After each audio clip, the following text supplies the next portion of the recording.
ચૈતર વસાવા સહિત 9 લોકોને 7 વર્ષની સજા ફટકારવામાં આવી છે। ડેડિયાપાડાના ધારાસભ્ય ચૈતર વસાવા, જેમની મુશ્કેલીમાં વધારો થયો છે, તેમને 7 વર્ષની સજા ફટકારવામાં આવી છે। 7 વર્ષની સજા સાથે 25,000નો દંડ ફટકારાયો। રાજપીપળા એડિશનલ સેશન્સ કોર્ટે આ સજા ફટકારી છે। ભરૂચના નર્મદાના રાજકારણમાં એક મોટો ખળભળાટ જોવા મળી રહ્યો છે। તો ફોરેસ્ટ કર્મચારીને માર મારવાના મામલે ચૈતર વસાવા અને તેમની પત્ની સહિત 9 લોકોને દોષી ઠેરવવામાં આવ્યા છે। જો કે અત્યારે ડેડિયાપાડાના રાજકારણમાં પણ ગરમાવો જોવા મળી રહ્યો છે। આ દ્રશ્યો તમે જોઈ રહ્યા છો, જ્યાં રાજપીપળાના દ્રશ્યો છે। ચૈતર વસાવા ધારાસભ્ય પદ પરથી હવે કદાચ રાજીનામું આપે તેવી શક્યતાઓ છે, પરંતુ હાલમાં ફોરેસ્ટ કર્મચારીના હુમલાના કેસમાં સજા ફટકારવામાં આવી છે। નિયમ મુજબ જો સજા પર સ્ટે ન મળે તો તેને રદ ન કરી શકાય। ફોરેસ્ટ કર્મચારીને માર મારવાના કેસમાં આખો મામલો સામે આવ્યો હતો, ત્યારબાદ કોર્ટ સુધી આ કેસ પહોંચ્યો હતો। છેલ્લા ઘણા સમયથી આ વિવાદ ચાલી રહ્યો હતો, તેમાં કોર્ટે હવે સજા સંભળાવી છે। તો ચૈતર વસાવાને જ્યારે 7 વર્ષની સજા થઈ છે, ત્યારે તેમનું ધારાસભ્ય પદ પણ રદ થઈ શકે છે। 2 થી વધુ વર્ષ ધારાસભ્યને સજા થાય તો કાર્યવાહીની પૂરેપૂરી શક્યતાઓ છે, ત્યારે હવે 7 વર્ષની સજા થઈ છે। અગાઉ 2 વર્ષથી વધુ સજામાં ધારાસભ્યનું પદ રદ થયું હતું, ત્યારે ફરી એકવાર ચૈતર વસાવા પર મોટું સંકટ ધારાસભ્ય પદને લઈને પણ।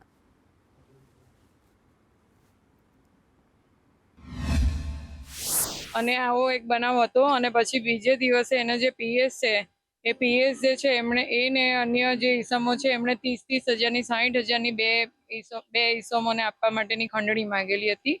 એના અંગેનો આ કેસ હતો અને આ કેસમાં આવી રીતના અહીંયા નામદાર એડિશનલ ડિસ્ટ્રિક્ટ એન્ડ સેશન જજ સાહેબની કોર્ટમાં એવી હીરપરા સાહેબની કોર્ટમાં ચાલી ગયો। અને આમાં શરૂઆતમાં ડીજીપી શ્રી જે ગોયલ સાહેબે ઇનિશિયલ એમણે આ ટ્રાયલ ચલાવેલી હતી અને ત્યારબાદ એમાં જે સ્પેશિયલ પીપી છે નાયર સાહેબ, એમને અગાઉની કાર્યવાહી એમણે ચલાવેલી હતી અને આ કાર્યવાહી ચાલી જતા આજ રોજ નામદાર કોર્ટે 7 વર્ષની કેદની સજા અને 25,000 રૂપિયાનો દંડ જાહેર કર્યો છે। અને તમામે 5 જે પુરુષ આરોપી છે અને 4 સ્ત્રી આરોપી છે, તમામને રાજપીપળા કોર્ટમાં આપણે રાજપીપળા જેલમાં આપણે જ્યુડિશિયલ કસ્ટડીમાં લેવાનો હુકમ કર્યો છે।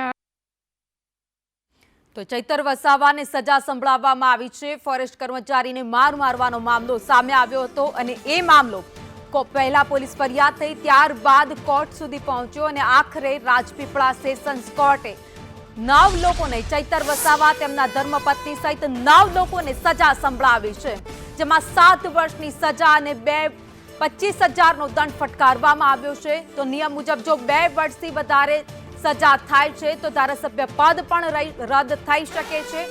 એટલું જ નહીં, વધુ કાર્યવાહી તેમના ઉપર થાય છે અને જો કાર્યવાહીને લઈને સ્ટે નથી મળતો તો ધારાસભ્ય પદ રદ થઈ શકે છે।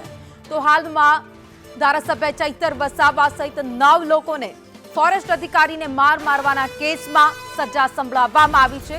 જો કે આ પહેલી વાર નથી કે ચૈતર વસાવાને સજા સંભળાવવામાં આવી હોય।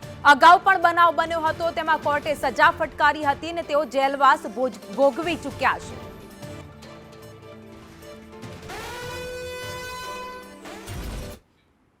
તો વલસાડમાં ડાંગ સાંસદ ધવલ પટેલે નિવેદન આપ્યું। ચૈતર વસાવા કેસ પર પ્રતિક્રિયા આપી હતી। વન કર્મચારી પર હુમલા કેસનો તેમણે ઉલ્લેખ કર્યો।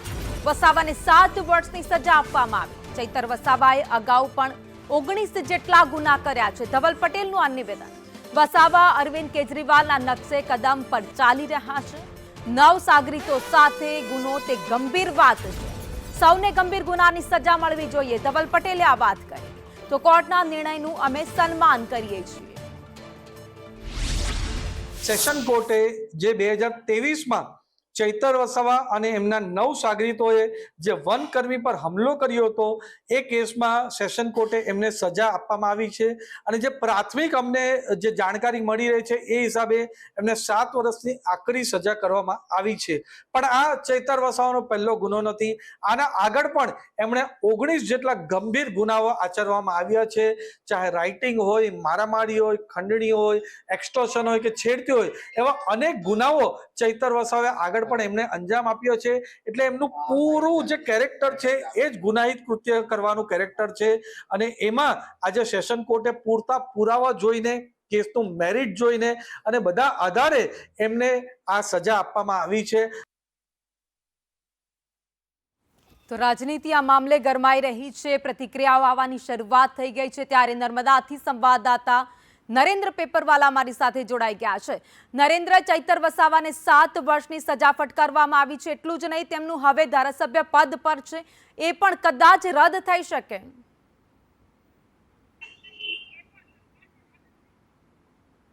ભાવિની જણાવી દઉં કે ધારાસભ્ય ચૈતર વસાવાનો જે મામલો છે 2023નો મામલો છે, ત્યારે કોર્ટે આજે જે સજા આપી છે તેમાં મહત્વના મુદ્દાની જો વાત કરી દઉં તો ધારાસભ્ય ચૈતર વસાવા અને તેમના પત્ની છે તે પણ આરોપીમાં છે। કુલ 9 આરોપીઓ છે, તેમને આ સજા આપવામાં આવી છે। ત્યારે ખાસ કરીને વાત કરીએ તો ગઈકાલે આમ આદમી પાર્ટીમાં એક ઉત્સાહનો માહોલ હતો, કારણ કે ગઈકાલે આમ આદમી પાર્ટીએ જ્યારે નર્મદા જિલ્લા પંચાયતમાં સત્તા હાસિલ કરી ત્યારે એકબીજાને પેંડા ખવડાવી મોં મીઠું કરાવ્યું હતું, પરંતુ આજે આમ આદમી પાર્ટીના નેતાઓમાં, કાર્યકરોમાં, સમર્થકોમાં નિરાશા જોવા મળી રહી છે, કારણ કે તેમના નેતા ધારાસભ્ય ચૈતર વસાવાને 7 વર્ષની સજા આપવામાં આવી છે।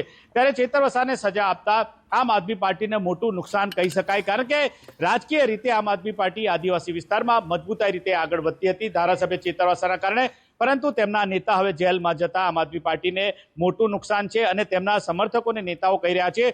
ત્યારે સમગ્ર કેસની જો ટૂંકમાં વાત કરી દઉં તો 2023માં જે કેસ બન્યો હતો, જેમાં જંગલની જે જમીન હતી તે ખેડવા બાબતે મામલો હતો, જેમાં કોઈ ખેડૂતે ખેતીમાં ખેડાણ કર્યું હતું ને ત્યારબાદ ધારાસભ્ય ચૈતર વસાવાએ વનકર્મીઓ પર જે હુમલો કર્યો હતો, માર માર્યો હતો, તે એમની પર તેમના પર આરોપ હતો અને હવામાં એક રાઉન્ડ ફાયરિંગ કરવાનો પણ તેમના પર ગુનો હતો। ત્યારે આ કેસનું આજે નર્મદા જિલ્લામાં જે કોર્ટ છે, જિલ્લા કોર્ટ, તેના દ્વારા ચુકાદો આપવામાં આવતા ધારાસભ્ય ચૈતર વસાવાને સીધા જ અહીંયાથી પોલીસ કાફલા સાથે જેલમાં લઈ જવામાં આવ્યો છે। ત્યારે તેમને 7 વર્ષની જેલની સજા આ કેસમાં થઈ છે। ત્યારે તેમનું ધારાસભ્ય પદ પણ હવે જોખમમાં છે તેમ કહી શકાય। એટલે કે આમ આદમી પાર્ટી જેના ખભે વિધાનસભાની ચૂંટણી આગામી દિવસોમાં લડવાની તૈયારી કરી હતી, ખાસ કરીને જો આદિવાસી વિસ્તારની વાત કરીએ તેમાં મોટો આમ આદમી પાર્ટીને આ ફટકો પડ્યો છે। નરેન્દ્ર, આમ આદમી પાર્ટીને તો આ મોટો ફટકો કહી શકાય, કારણ કે 2027ની હવે ચૂંટણી પણ નજીક છે અને આમ આદમી પાર્ટી આવા જ કેટલાક નેતાઓના જોરે અત્યારે ગુજરાતમાં ચૂંટણી લડવાની વાત કરી રહી છે। જો કે હવે ચૈતર વસાવા જેલમાં હશે, જો સ્ટે નહીં મળે તો રાજીનામું આપવું પડી શકે છે, ધારાસભ્ય પદ રદ થઈ શકે છે અને આ સાથે જ જોવા જઈએ તો એમના ઉપર રાજનીતિ પણ હવે શરૂ થઈ ગઈ છે। ભાજપ તરફથી નિવેદન આવ્યું છે ધવલ પટેલનું, જેમણે કહ્યું છે કે એમના ઉપર 19થી વધારે ગુના છે।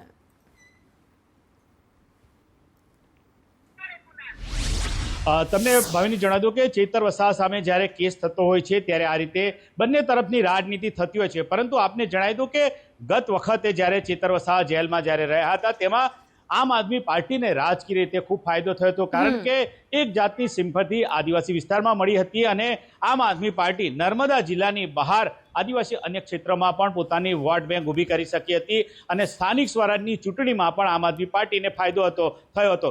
ત્યારે આદિવાસી વિસ્તારમાં આમ આદમી પાર્ટીએ મજબૂતાઈની પકડ જે જમાવી છે, જેમાં મુખ્ય નેતા છે ચૈતર વસાવા। ચૈતર વસાવા દરેક મુદ્દે અવાજ ઉઠાવતા હોય છે। ત્યારે હાલમાં તેઓ જેલમાં ગયા છે, ત્યારે જેલમાં જવાના કારણે કાર્યકરો, સમર્થકોમાં નિરાશા છે, પરંતુ ધારાસભ્ય ચૈતર વસાવા જ્યારે જેલમાં જતા હોય છે ત્યારે તેનો રાજકીય ફાયદો આમ આદમી પાર્ટીને થતો હોય છે। ભૂતકાળમાં જ્યારે ચૈતર વસાવા જેલમાં હતા તેમને મળવા માટે તે વખતે તત્કાલીન દિલ્હીના મુખ્યમંત્રી અરવિંદ કેજરીવાલ અને પંજાબના મુખ્યમંત્રી ભગવંત માન જેલમાં મળવા આવ્યા હતા ને ત્યારબાદની જે ચૂંટણી છે તેમાં આમ આદમી પાર્ટીને ફાયદો થયો હતો। એટલે કે જ્યારે આમ આદમી પાર્ટીના નેતા ચૈતર વસાવા જેલમાં જાય છે ત્યારે આમ આદમી પાર્ટી દ્વારા લોકોનું સમર્થન મળતું હોય છે, ખાસ કરીને આદિવાસી વિસ્તારમાં સમર્થન મળતું હોય છે અને આમ આદમી પાર્ટીનો વોટ શેર વધતો હોય છે। પરંતુ અત્યારની સ્થિતિની વાત કરીએ તો તાજેતરમાં જ આમ આદમી પાર્ટીએ નર્મદા જિલ્લા પંચાયત અને નર્મદા જિલ્લાની 4 જેટલી તાલુકા પંચાયત છે ત્યાં કબજો જમાવ્યો છે। અને આ કબજો જમાવ્યા બાદ હવે ચેતર વસાવા જેલમાં જતા ત્યારે જે તાલુકા પંચાયત જે છે એના જિલ્લા પંચાયત પર જે નેતાઓ છે તેઓનું હવે શું થશે, કારણ કે એમના મુખ્ય નેતા હવે જેલમાં છે ત્યારે જોવાનું રહેશે આવનારા દિવસોમાં શું થાય છે। પરંતુ 2027ની આ વિધાનસભાની ચૂંટણી પહેલા આમ આદમી પાર્ટીને મોટો ફટકો છે। ગોપાલ ઇટાલિયા સહિતના તમામ નેતાઓ ભારતીય જનતા પાર્ટી પર આક્ષેપો મૂકી રહ્યા છે, પરંતુ જે કોર્ટનો ચુકાદો આવ્યો છે તે દરેકે સ્વીકારવો પડે છે અને હવે તેઓ એમના જે ચેતર વસાવાના જે વકીલ છે સુરેશ જોશી એમની સાથે પણ આપણે વાત કરી હતી તો તેમણે કહ્યું હતું કે હાઈકોર્ટમાં જવાની તૈયારી છે, પરંતુ જ્યારે હાઈકોર્ટમાં જવા માટે કારણ કે હજુ ફાઇનલ ચુકાદાની કોપી તેમને મળી નથી, આખી ચુકાદાની કોપી મળશે ત્યારબાદ તેઓ અભ્યાસ કરશે અને ત્યારબાદ તેઓ હાઈકોર્ટમાં અપીલ માટે જશે, એના માટે સમય લાગશે। એટલા કારણે અત્યારે ધારાસભ્ય ચેતર વસાવાને અહીંયા પોલીસ બંદોબસ્ત સાથે જેલમાં મોકલવામાં આવ્યા છે। પરંતુ બીજી તરફ રાજનીતિની વાત કરીએ તો રાજનીતિમાં આમ આદમી પાર્ટીને આદિવાસી બેલ્ટમાં મોટો ફટકો કહી શકાય। અત્યારે ચૈતર વસાવા જેલમાં ગયા છે, આમ આદમી પાર્ટીને ફાયદો કહી શકાય, પરંતુ બીજી બાજુ એવું જોવા જઈએ કે જ્યારે ચૂંટણી આવે અને આમ આદમીના પાર્ટીના નેતા કોઈ પણ જેલમાં જાય તો એની માટે બેનિફિટ લઈને આવે છે। જો કે હવે 2027ની ચૂંટણી પણ નજીક છે અને ફરી એકવાર ચૈતર વસાવા જેલમાં ગયા।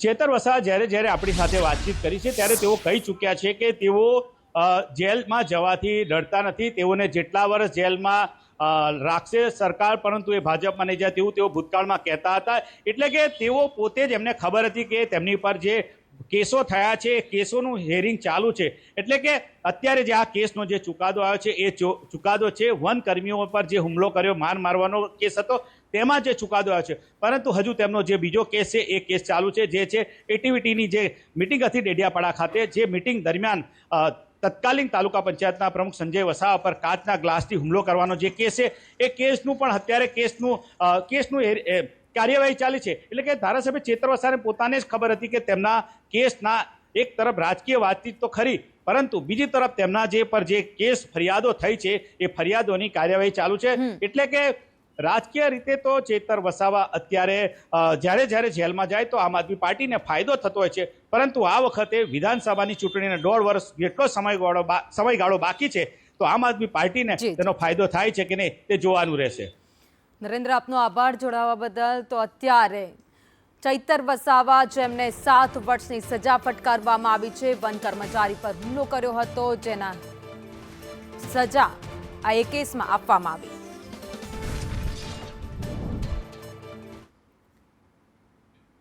તો ચૈતર વસાવા મામલે અનંત પટેલે પણ નિવેદન આપ્યું। ભાજપ સરકાર આદિવાસી પર અત્યાચાર કરે છે, અનંત પટેલે આક્ષેપ લગાવ્યા છે।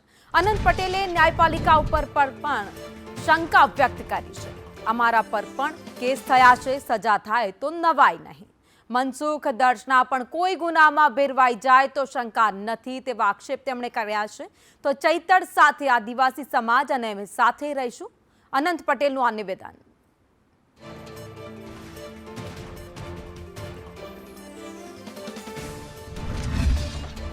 પર જે રીતે ન્યાયપાલિકે ચુકાદો આપ્યો છે એની શંકા અમને પહેલેથી જ હતી। આ સરકારના વિરોધમાં કોઈ પણ બોલે, કોઈ પણ આંદોલન કરે અથવા એના વિરોધમાં અવાજ ઉઠાવે એટલે એને કોઈ પણ રીતે સંડોવવાનો, એને કોઈ પણ રીતે ભેરવવાનો એ આદિવાસી સમાજ પરનો અત્યાચાર છે અને એ ભાજપની સરકાર હર હંમેશા કરી આવી છે। અમારા પર પણ હુમલો થયો અને એના આરોપીને તાત્કાલિક જામીન મળી ગયા, અમને હાઈકોર્ટમાંથી જામીન મળ્યા હતા। અમારા પર પણ કેસ ચાલે છે અને અમારા પર પણ સજા થાય તો કોઈ નવાઈની વાત નથી।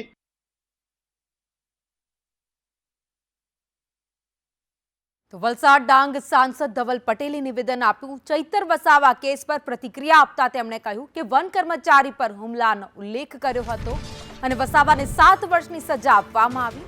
ચૈતર વસાવાએ અગાઉ પણ 19 જેટલા ગુના કર્યા છે।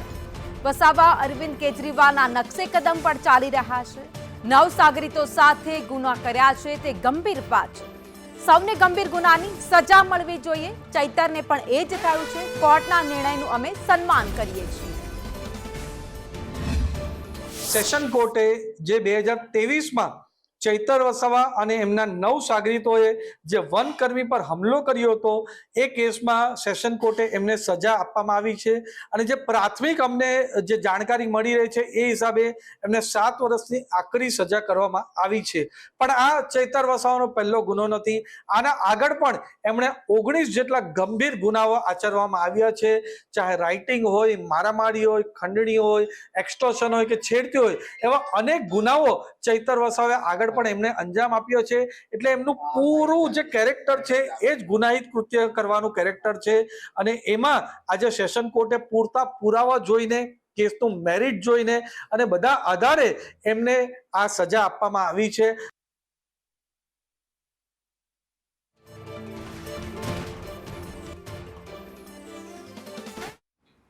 આદિવાસી બેલ્ટમાં અત્યારે રાજનીતિ ગરમાયેલી છે। ચૈતર વસાવાને 7 વર્ષની સજા ફટકારવામાં આવી છે।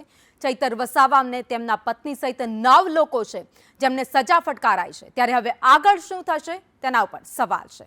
ત્યારે ચૈતર વસાવાનું ધારાસભ્ય પદ પણ રદ થઈ શકે છે, કારણ કે જો 2 વર્ષથી વધારેની સજા થાય તો ધારાસભ્ય પદ રદ થઈ શકે છે, તેમના સામે કાર્યવાહી થઈ શકે છે। જો કે અગાઉ પણ તેમને સજા થઈ હતી, તે દરમિયાન પણ આ જ પ્રક્રિયા કાર્યવાહી કરવામાં આવી હતી।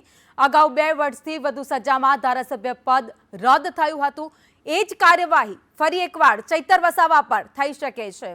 ત્યારે 2019માં ધારાસભ્ય પદ રદ થયું હતું, ભગા બારડનું ધારાસભ્ય પદ રદ થયું હતું। એટલે કે જેટલા પણ ધારાસભ્યો છે જેમને કોર્ટે સજા ફટકારી છે અને 2 વર્ષથી વધારેની સજા ફટકારવામાં આવી છે, તેમનું ધારાસભ્ય પદ રદ કરાયું છે। ભગા બારડ સામે પણ કાર્યવાહી કરાઈ હતી, ગીર સોમનાથના ધારાસભ્ય વિરુદ્ધ આ કાર્યવાહી થઈ હતી। 2019માં 2 વર્ષ 9 મહિનાની તેમને સજા થઈ હતી, ત્યારબાદ તેમનું ધારાસભ્ય પદ તાત્કાલિક રદ કરવામાં આવ્યું હતું। જોકે ચૈતર વસાવાના કેસમાં એવું છે કે જોકે તેમના વકીલનું એવું કહ્યું છે કે હજુ સુધી ઓફિશિયલ લેટર નથી મળ્યો, જ્યાં સુધી ઓફિશિયલ લેટર નથી મળતો ત્યાં સુધી અમે કાર્યવાહી કરતા રહીશું આગળ।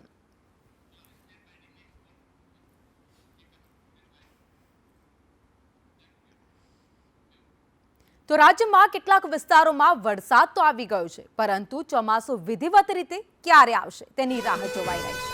તેને લઈ હવામાન વિભાગે અલગ અલગ તારીખો સામે આવી છે। અલગ અલગ તારીખોની જાહેરાત હવામાન વિભાગે કરતા કહ્યું કે રાજ્યમાં પ્રી મોન્સૂન એક્ટિવિટી ઘણી જગ્યાએ જોવા મળી છે, પરંતુ ગુજરાતમાં ચોમાસું ખરેખર ક્યારથી શરૂ થશે તેની 2 તારીખો સામે આવી। દિલ્હી હવામાન વિભાગે આગાહી કરી છે કે આવતીકાલે એટલે કે 24 જૂને ગુજરાતમાં ચોમાસાની શરૂઆત થશે। તો ગુજરાત હવામાન વિભાગે આગાહી કરી છે કે 26 જૂન સુધી ચોમાસું બેસી શકે, એટલે કે આ વખતે ગુજરાતમાં ચોમાસું 10 થી 15 દિવસ મોડું આવી રહ્યું છે, પરંતુ હજુ પણ તારીખ નક્કી નથી કે ચોમાસું ક્યારે આવશે। તો સાયક્લોનિક સર્ક્યુલેશન અને વરસાદી ટર્ફના કારણે અત્યારે ચોમાસું લંબાવાઈ રહ્યું છે, ખેડૂતોની ચિંતામાં વધારો થયો છે। ન્યૂઝરૂમથી અમારા સહયોગી કૃષ્ણા પટેલ અમારી સાથે લાઈવ જોડાઈ ગયા છે। કૃષ્ણા, ગુજરાતમાં ચોમાસું હજુ પણ નથી બેસ્યું, જોકે દિલ્હી હવામાન વિભાગ અને સાથે જ ગુજરાત હવામાન વિભાગે 2 અલગ અલગ તારીખો આપી છે, પરંતુ હવે ખેડૂતો કાગ ડોળે રાહ જોઈને બેઠા છે કે ક્યારે વરુણદેવ પ્રસન્ન થાય, ક્યારે મેઘરાજા મહેરબાન થાય અને વરસાદ આવે। જી બિલકુલ, આ ખેડૂતોની વાતનો હવે અંત આવવાનો છે, કારણ કે આ વખતે ચોમાસું જે આધિકારિક રીતે દર વખતે બેસી જતું હોય છે દર વર્ષે, એના કરતાં ઘણું મોડું આવ્યું છે, ઘણું વિલંબ થયો છે, કારણ કે જે કેરળમાં પ્રવેશ્યું અને દક્ષિણ ભારતના કેટલાક રાજ્યોમાં પ્રવેશ્યા બાદ એ ચોમાસું અટકી ગયું હતું। પરંતુ હવે ગુજરાતમાં ચોમાસું ક્યારે આવશે એની વાત કરીએ અને ક્યાં ક્યાં વરસાદની આગાહી કરવામાં આવી છે એની વાત કરીએ। ગુજરાત હવામાન વિભાગ તરફથી કહેવામાં આવ્યું છે કે 26 જૂનની આસપાસ ચોમાસું બેસશે। ભારતીય હવામાન વિભાગ તરફથી એવી આગાહી કરવામાં આવી છે કે ચોમાસું એ 24 તારીખે બેસશે। જો કે આ બંને તારીખમાં ફેરફાર છે, પરંતુ હવે જે સાનુકૂળ પરિસ્થિતિ છે સંપૂર્ણપણે તૈયાર થઈ ગઈ છે અને પ્રી મોન્સૂન એક્ટિવિટીના ભાગરૂપે આપણે જોઈએ છીએ કે ગુજરાતના ઘણા બધા ભાગોમાં, સૌરાષ્ટ્ર દક્ષિણ ગુજરાતના કેટલાક વિસ્તારોમાં સારો એવો વરસાદ વરસવા લાગ્યો છે, પરંતુ આ પ્રી મોન્સૂન એક્ટિવિટીના ભાગરૂપે વરસતો વરસાદ છે, આ ચોમાસાનો આધિકારિક રીતે જે ચોમાસું બેસતું હોય ને વરસાદ વરસે એ નથી। પણ હવે આપણે અત્યારે બતાવીએ, વિંડીના માધ્યમથી પણ સમજીએ કે ક્યાં ક્યાં વરસાદની આગાહી કરવામાં આવી છે। તો આ અત્યારનો સમય છે અને વિંડીમાં જે રીતે બતાવી રહ્યા છે કે આ આખો જે સૌરાષ્ટ્રનો પાર્ટ છે કે જ્યાં વરસાદની આગાહી કરવામાં આવી છે, કે જેમાં રાજકોટ છે, જામનગર છે, જૂનાગઢ, આ ઉપરાંત ગીર સોમનાથ, અમરેલી, ભાવનગર, આ તમામ એ જિલ્લાઓ છે કે જેના વિસ્તારોમાં છૂટો છવાયો હળવો વરસાદ વરસી શકે છે. અને આ ઉપરાંત હવે બીજો એક મેપ આપને બતાવીએ. એ મેપમાં શું કહેવામાં આવ્યું છે, એ આ ગુજરાતના મેપમાં ક્યાં ક્યાં જ્યાં યલો અલર્ટ અને આ ઓરેન્જ અલર્ટ છે ત્યાં હળવોથી મધ્યમ વરસાદ વરસી શકે છે. ગીર સોમનાથમાં રેડ અલર્ટ આપવામાં આવ્યું છે જ્યાં ભારે વરસાદ વરસી શકે છે. અને આ ત્રણેય જિલ્લાઓ કે જેમાં અમરેલી, ભાવનગર અને જૂનાગઢ, આ ત્રણેય જિલ્લાઓમાં ઓરેન્જ અલર્ટ આપવામાં આવ્યું છે. તે અહીંયા હળવોથી મધ્યમ વરસાદ વરસી શકે છે. અને આ જે યલો અલર્ટવાળા વિસ્તારો છે કે જેમાં રાજકોટનો સમાવેશ થાય છે, આ ઉપરાંત પોરબંદરનો સમાવેશ થાય છે, આ અને બોટાદ, આ જે જિલ્લાઓ છે કે જ્યાં હળવો વરસાદ વરસી શકે છે. એટલે આ અત્યારે આ કેટલાક જિલ્લાઓમાં, ઉપરાંત દક્ષિણ ગુજરાતનો આખો જે વિસ્તાર છે જેમાં આપ જોઈ શકો છો કે નર્મદા, સુરત, તાપી, ડાંગ, નવસારી, ભરૂચ, નર્મદા અને નવસારી, વલસાડ, આ તમામ એ જિલ્લાઓ છે કે જ્યાં પણ ઓરેન્જ અલર્ટ આપવામાં આવ્યું છે. એટલે અહીંયા પણ મધ્યમ વરસાદ વરસી શકે છે. હાલ પૂરતી આ આગાહી છે. અને હવે આવતીકાલથી ચોમાસું વધારે સ્ટ્રોંગ બનશે, જે સિસ્ટમ છે વધારે સ્ટ્રોંગ બનશે અને ત્યારબાદ 2 થી 3 દિવસમાં ચોમાસાનો આધિકારિક રીતે ગુજરાતમાં પ્રવેશ થઈ જશે. કારણ કે મુંબઈમાં ચોમાસું આવે એ બાદ ગુજરાતમાં આવતું હોય છે. મહારાષ્ટ્રમાં પુણે તરફ ચોમાસું પહોંચી ગયું છે અને મુંબઈમાં હવે આગામી 48 કલાકની અંદર ચોમાસું આવી જશે. કૃષ્ણા, તો ગુજરાતની વાત કરી કે ક્યાંક એવી આગાહી કરવામાં આવી છે, ક્યાં યલો અલર્ટ, ક્યાં રેડ અલર્ટ આપવામાં આવ્યું છે. આ સાથે જ દેશના કયા કયા એવા રાજ્યો છે જ્યાં અત્યારે ધોધમાર વરસાદ વરસી રહ્યો છે? દેશની પણ આપણે વાત કરીએ દેશમાં, કારણ કે દક્ષિણ ભારતના રાજ્યોમાં જેમાં કર્ણાટક છે, તેલંગાણા છે, આ ઉપરાંત મહારાષ્ટ્રના દક્ષિણ ના ભાગના જે જિલ્લાઓ છે જ્યાં સારો એવો વરસાદ વરસવાનો શરૂ થઈ ગયો છે. ગોવા એટલે આખો જે કોંકણ તટ છે એમાં અત્યારે ભારે વરસાદ વરસી રહ્યો છે. કેરળમાં પણ સારો એવો વરસાદ વરસી રહ્યો છે. ને આ આખી જે સ્ટ્રીમ છે કે જે નોર્થ ઇસ્ટ સુધી જતી હોય છે, એટલે નોર્થ ઇસ્ટના કેટલાક રાજ્યોમાં પણ સારો એવો વરસાદ વરસી રહ્યો છે. પરંતુ હવે ધીમે ધીમે કર્ણાટક અને તેલંગાણાના કેટલાક ભાગોમાં અતિ ભારે વરસાદની પણ આગાહી કરવામાં આવી છે. અને ત્યારબાદ મહારાષ્ટ્રમાં ચોમાસું આગળ વધશે. કૃષ્ણા, આભાર માહિતી માટે. તો અત્યારે વરસાદ જે વિધિવત રીતે ગુજરાતમાં રાહ જોવાઈ રહી છે, બસ હવે વધારે નહીં પરંતુ 2 થી 3 દિવસ રાહ જોવી પડશે અને વિધિવત રીતે ચોમાસું ગુજરાતમાં બેસી જશે. તો ગીર સોમનાથમાં સવારથી જ વાતાવરણમાં પલટો આવ્યો. ગીર ગઢડા તાલુકામાં ધોધમાર વરસાદ વરસ્યો અને વરસાદનું આગમન થયું. જસાધાર, વડલી સહિત ગામોમાં વરસાદ નોંધાયો. અસહ્ય ગરમી બાદ વાતાવરણમાં ઠંડક પ્રસરી ગઈ છે. હવામાન વિભાગની આગાહી મુજબ વરસાદ વરસતા ખેડૂતોના પાકને નવું જીવનદાન મળ્યું છે. કારણ કે જે રીતે વરસાદ લંબાવાઈ રહ્યો છે, ખેંચાઈ રહ્યો છે, તેના કારણે જે ખેડૂતોએ વરસાદની આશાએ પાક વાયો હતો તે સુકાવાના આરે હતો, પરંતુ અચાનક હવે જે રીતે પ્રી મોન્સૂન એક્ટિવિટી હવામાન વિભાગ કહી રહ્યું છે, પરંતુ વરસાદ વરસતા પાકને પણ જીવનદાન મળ્યું.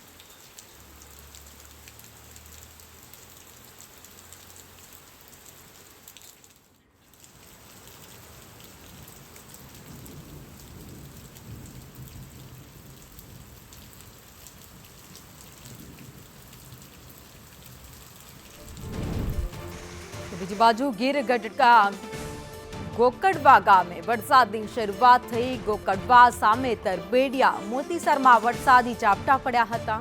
ગીર નજીક આંબાડા, ઉગલા, જસાધારમાં પણ વરસાદ નોંધાયો. ખેડૂતોના ખેતરો બહાર પાણી વહી રહ્યા છે. ખેડૂતોમાં ખુશી છે. તો બીજી બાજુ જે ગરમી ઉકળાટ લોકો સહન કરી રહ્યા હતા તેમાંથી લોકોને રાહત મળી છે. 1 કલાકથી વધુ સાંભેલાધાર વરસાદ વરસ્યો હતો. વરસાદનું આગમન થતાની સાથે જ લોકોમાં એક ખુશી પણ જોવા મળી રહી હતી, કારણ કે ઘણા દિવસથી વરસાદની લોકો રાહ જોઈ રહ્યા છે. ગરમી પણ રાજ્યમાં અસહ્ય પડી રહી છે. જોકે હવે ધીરે ધીરે તેમાંથી રાહત મળતી દેખાઈ રહી છે.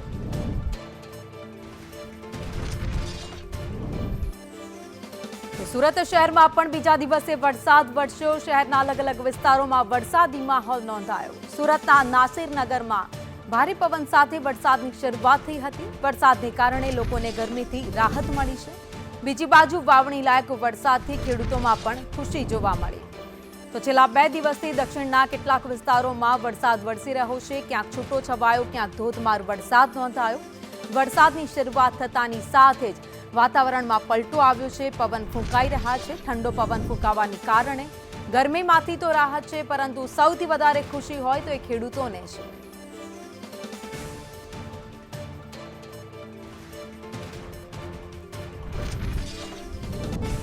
તો તાપીના ઉકાઈમાં પણ મેઘરાજાએ રમઝટ બોલાવી. 1 કલાક સુધી વરસાદનું જોર જોવા મળ્યું. ક્યાંક ધોધમાર તો ક્યાંક ધીમી ધારે વરસાદ વરસ્યો. વરસાદથી ખેડૂતોમાં આનંદનો માહોલ છે. વાતાવરણમાં ઠંડક પ્રસરતા જ ગરમીથી લોકોને રાહત મળી છે.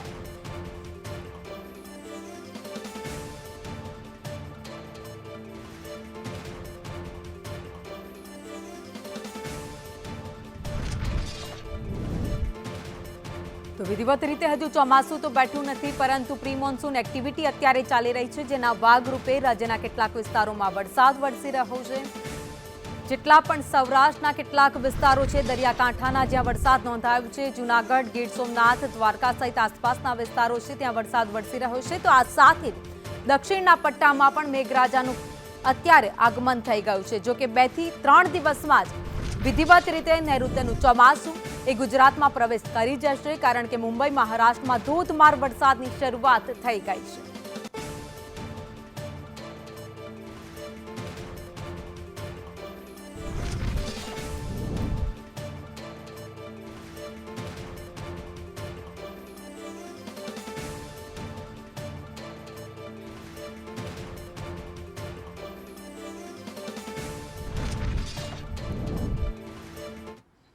તો મુંબઈમાં ચોમાસાએ જોરદાર એન્ટ્રી કરતા શહેરના પ્રખ્યાત મરીન ડ્રાઈવ પર વરસાદી માહોલ છવાઈ ગયો. વહેલી સવારથી જ પડેલા વરસાદે ગરમી અને ઉકળાટથી પરેશાન મુંબઈવાસીઓને મોટી રાહત આપી છે. દરિયાકાંઠે આવેલા મરીન ડ્રાઈવ પર વરસાદની રમઝટ વચ્ચે જે લોકો મોટી સંખ્યામાં ઉમટી પડ્યા હતા, અને લોનાવાલામાં પણ વરસાદ વરસતા લોકોએ ઠંડકભર્યા વાતાવરણનો આનંદ માણ્યો. વરસાદને કારણે શહેરના તાપમાનમાં નોંધપાત્ર ઘટાડો થયો, જેના કારણે લોકોને ગરમીમાંથી રાહત મળી. બીજી તરફ હવામાન વિભાગે આગામી દિવસમાં મધ્યમથી ભારે વરસાદની પણ આગાહી કરી. વરસાદી માહોલ વચ્ચે મરીન ડ્રાઈવનું સૌંદર્ય દ્રશ્ય સામે આવ્યું. આ સાથે દરિયાના મોજા અને વરસતા વરસાદના દ્રશ્યો લોકોએ પોતાના મોબાઈલ કેમેરામાં કેદ કર્યા, જે આકર્ષણનું કેન્દ્ર હતા.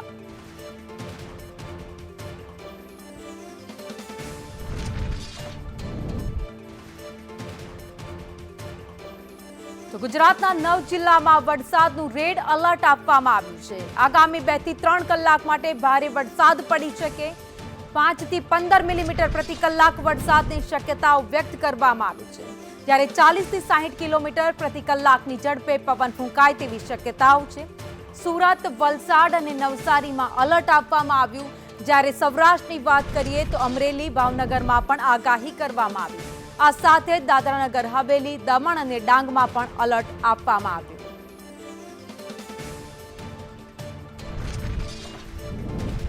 તો ગુજરાતમાં ચોમાસું વિધિવત રીતે ક્યારે આવશે તેને લઈને હવામાન વિભાગે અલગ અલગ તારીખો સામે આપી છે. રાજ્યમાં પ્રી મોન્સૂન એક્ટિવિટી ઘણી જગ્યાએ જોવા મળી છે, પરંતુ ગુજરાતમાં ચોમાસું ખરેખર ક્યારથી શરૂ થશે તેની તારીખો સામે આવી.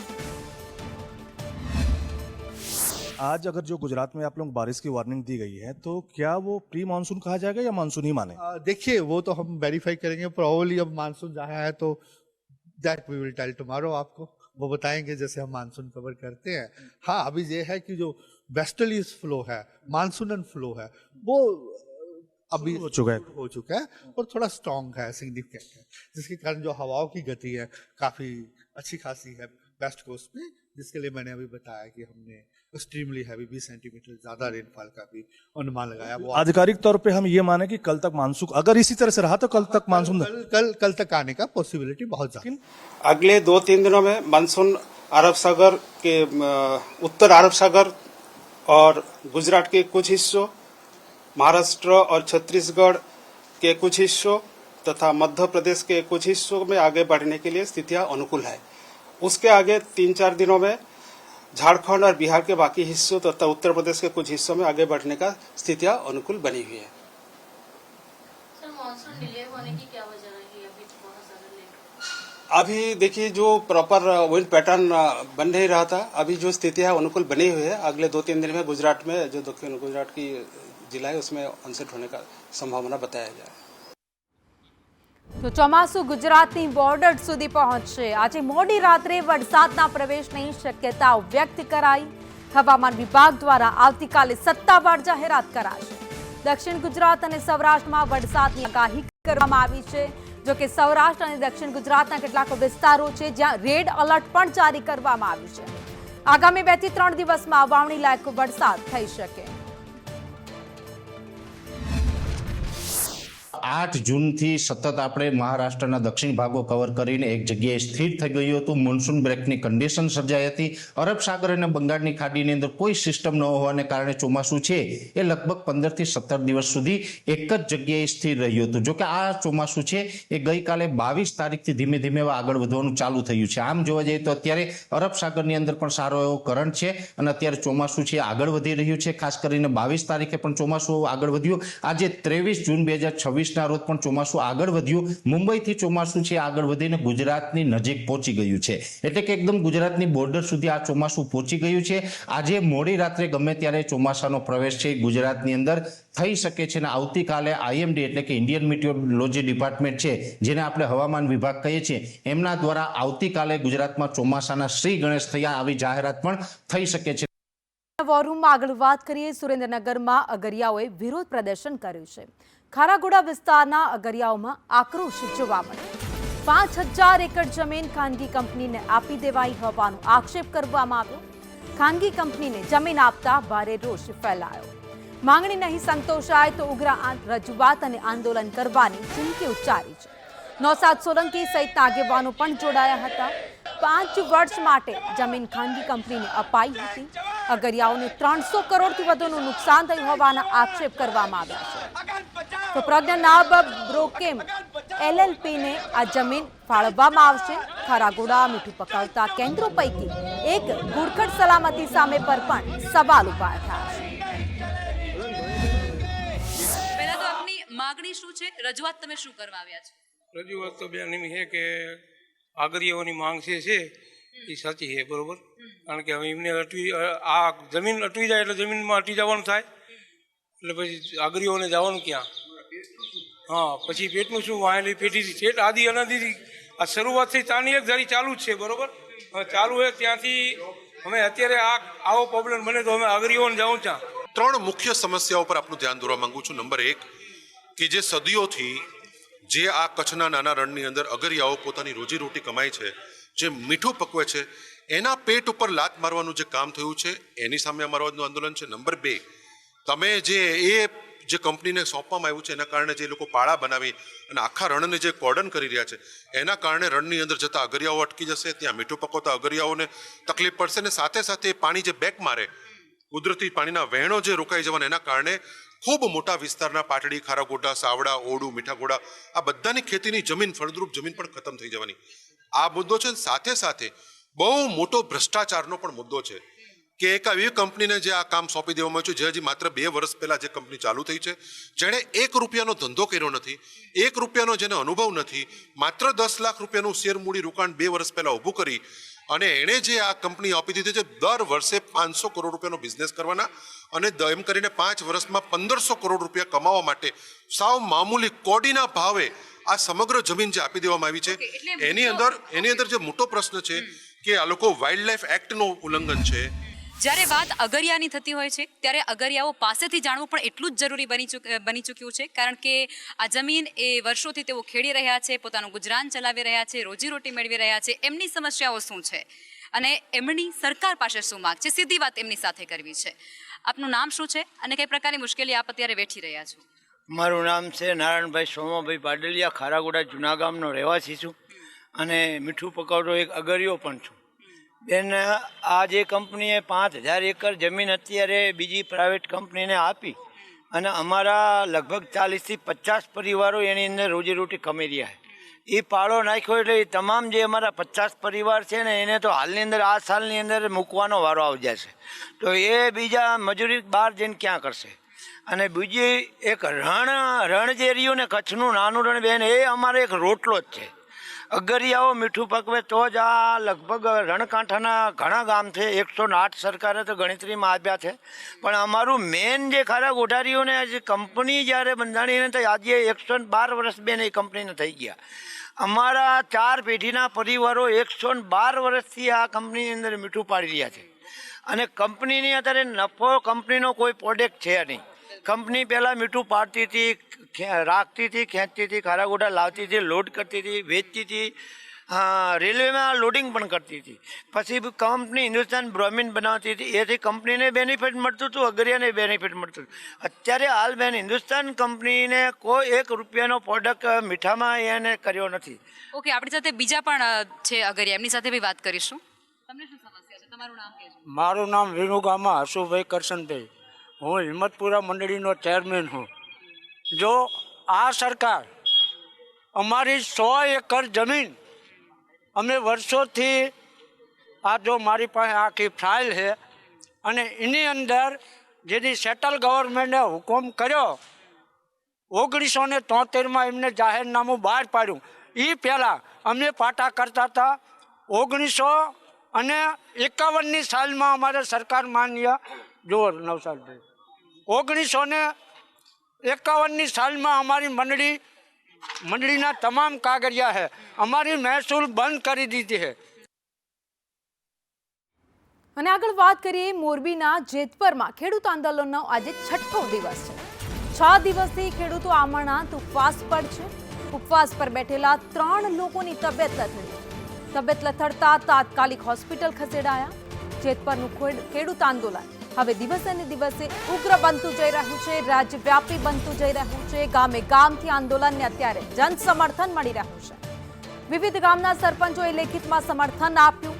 વીજ પોલના વળતર મુદ્દે ખેડૂતો હવે એકજૂટ થઈને આંદોલન પર ઉતરી આવ્યા છે.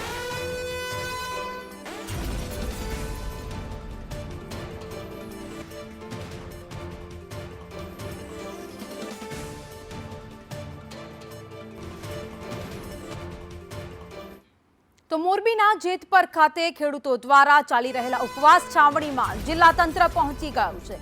એસડીએમ અને તેમની ટીમે ખેડૂતોને સરકાર સાથે ચર્ચા કરવા આમંત્રણ આપ્યું. જોકે જેતપર ખેડૂત આંદોલન સમિતિએ આ આમંત્રણને ફગાવી દીધું છે. ખેડૂત નેતા નિલેશ એરવાડિયાએ સ્પષ્ટ જણાવ્યું કે જ્યાં સુધી કામ બંધ નહીં થાય ત્યાં સુધી કોઈ પણ પ્રકારની મંત્રણા કરવામાં નહીં આવે. ખેડૂતોની મુખ્ય માંગ નવા પરિપત્રની જાહેર કરવાની છે. ખેડૂતો દ્વારા મુખ્યમંત્રીને લેખિત રજૂઆત પણ કરવામાં આવી છે. આ સાથે જ સરકારે નિર્ણય લેવા માટે 2 થી 3 દિવસનું અલ્ટિમેટમ આપવામાં આવ્યું છે. સરકાર સાથે ચર્ચા વિચારણા કરવા માટે અમારી છાવણી ઉપર એસડીએમ શ્રી અને તેમની આખી ટીમ આમંત્રણ આપવા માટે આવેલી, પરંતુ જ્યાં સુધી કામ બંધ કરવામાં નહીં આવે અને સરકાર દ્વારા પરિપત્ર જાહેર કરવામાં નહીં આવે ત્યાં સુધી સરકાર સાથે કોઈ પણ ચર્ચા કરવામાં નહીં આવે એવું અમે જણાવેલ અને એનું આમંત્રણ ઠુકરાવેલ છે સમિતિ તરફથી. અને સાથે સાથે અમારી જે ખેડૂતોની માગણીઓ છે એ લેખિતમાં અમે સરકારશ્રીને મોકલેલી છે અને અમને 2 થી 3 દિવસનો સમય આપવામાં આવ્યો છે. તો એ 2 થી 3 દિવસની અંદર સરકારશ્રી તરફથી પરિપત્ર જાહેર થાય અને આ ખેડૂતોનો પ્રશ્નનું નિરાકરણ થાય એવી ઈચ્છાઓ રાખીએ છીએ. સારું આનું નિરાકરણ થાય એવી ઈચ્છાઓ સાથે વિનવું છું. જય હિન્દ, જય ભારત, જય જવાન, જય કિસાન. જેતપર ગામે વીજપોલના વળતરના મુદ્દે ચાલી રહેલા આમરણાંત ઉપવાસ આંદોલનનો આજે 6થો દિવસ છે. આકરા તાપ અને કાળઝાળ ગરમી વચ્ચે પણ આંદોલનકારીઓના મનોબળમાં કોઈ જ ઘટાડો જોવા નથી મળ્યો. આજે આંદોલન સ્થળે એક અનોખા દ્રશ્ય જોવા મળ્યા, જ્યાં મહિલાઓએ ગરબા રમીને આંદોલનકારીઓનો ઉત્સાહ વધાર્યો તો વિરોધ પ્રદર્શનને એક અલગ દિશા આપી હતી. આંદોલન હવે સ્થાનિક કક્ષાએથી ઉપર ઉઠીને સમગ્ર ગુજરાતભરના ખેડૂતોનું ધ્યાન ખેંચી રહ્યું છે.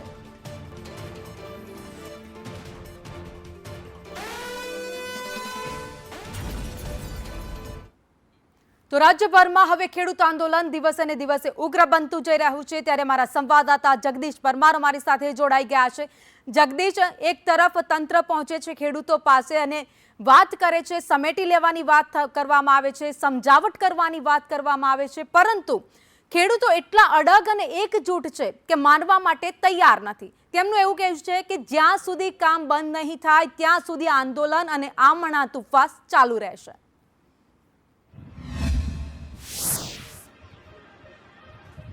ભાવિની જે પ્રકારે વાત કરવામાં આવે તો મોરબી તાલુકાના જેતપર ગામે છેલ્લા 6 દિવસથી આમરણા ઉપવાસ આંદોલન ચાલી રહ્યું છે અને આ આંદોલનમાં આજુબાજુના ગ્રામ્ય વિસ્તાર તેમજ આજુબાજુના જિલ્લામાંથી ખેડૂતો મોટી સંખ્યામાં પહોંચી રહ્યા છે. મહત્વની વાત એ છે કે આ આંદોલનમાં મહિલાઓ પણ ખભે ખભો મિલાવી અને આંદોલનને સમર્થન આપી રહ્યા છે.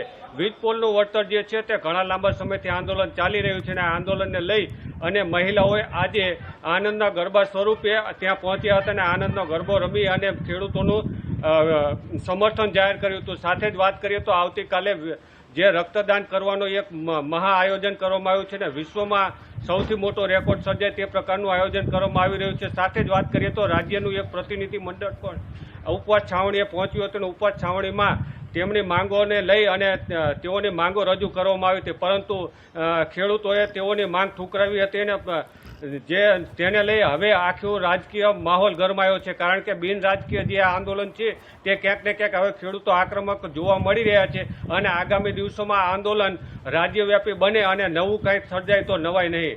ભાવિની આભાર માહિતી માટે. એટલે કે હવે આંદોલન દિવસે ને દિવસે ઉગ્ર બનતું જઈ રહ્યું છે. અલગ અલગ કાર્યક્રમોનું આયોજન ખેડૂતો તરફથી કરવામાં આવી રહ્યા છે.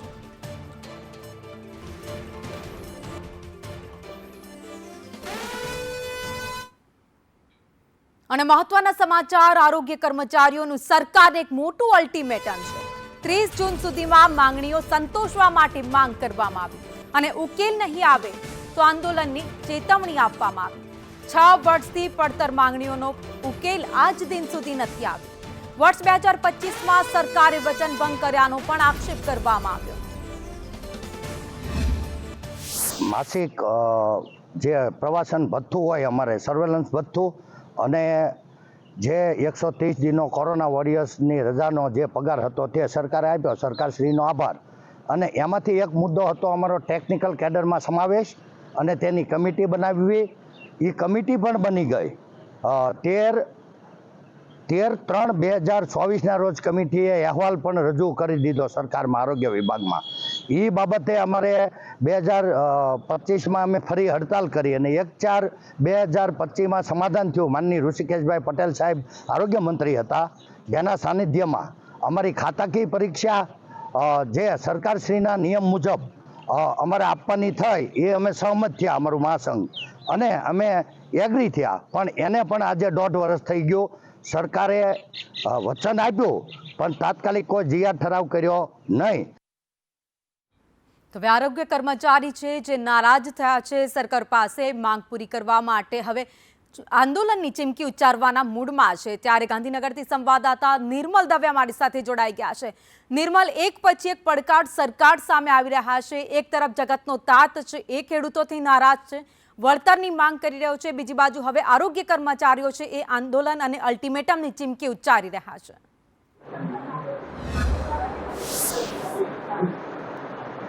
બિલકુલ, સરકારને અલ્ટિમેટમ આપવામાં આવ્યું છે. 30 જૂન સુધીનું અલ્ટિમેટમ છે અને જે રીતે પરંપરાગત 6 વર્ષથી આ માંગ કરવામાં આવી રહી હતી, લગભગ 200 વખત લેખિતમાં સરકારને રજૂઆત કરવામાં આવી છે, પરંતુ રજૂઆતનો સરકાર દ્વારા નિકાલ ન કરવામાં આવ્યો છે.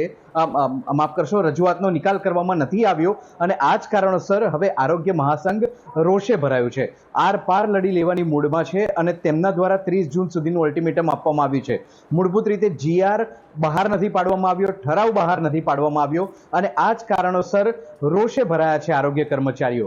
જે કોરોના મહામારીમાં યોદ્ધાઓ બની અને આરોગ્ય કર્મચારીઓએ કામગીરી કરી છે, તેમની સાથે જ હવે અયોગ્ય વર્તન કરવામાં આવી રહ્યું હોવાના આક્ષેપ કરવામાં આવી રહ્યા છે. એટલે હવે 30 જૂન સુધીમાં જો સરકાર દ્વારા પરિપત્ર બહાર નહીં પાડવામાં આવે, ઠરાવ બહાર નહીં પાડવામાં આવે, તો આગામી સમયમાં રાજ્યવ્યાપી આંદોલન કરવાની ચીમકી પણ આરોગ્ય મહાસંઘ દ્વારા ઉચ્ચારવામાં આવી છે. આભાર માહિતી માટે.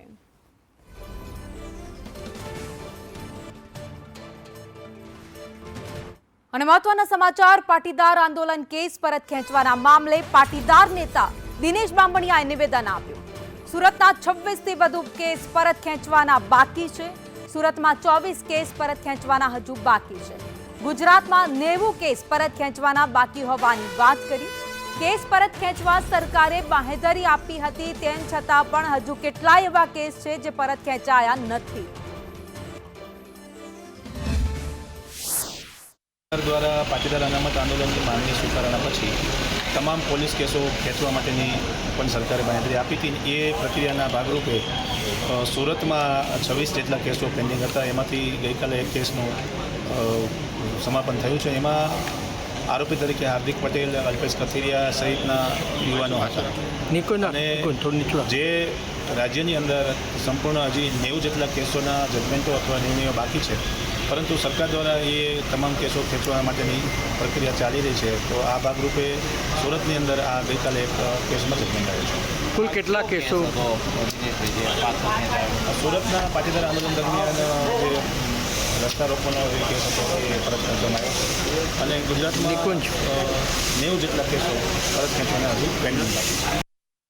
ગુજરાતભરમાં શાળા પ્રવેશોત્સવની ઉજવણી કરવામાં આવી હતી, ત્યારે મુખ્યમંત્રી ભૂપેન્દ્ર પટેલ પણ તેમાં પહોંચ્યા હતા. તેમાં તેમણે ભાગ લીધો હતો.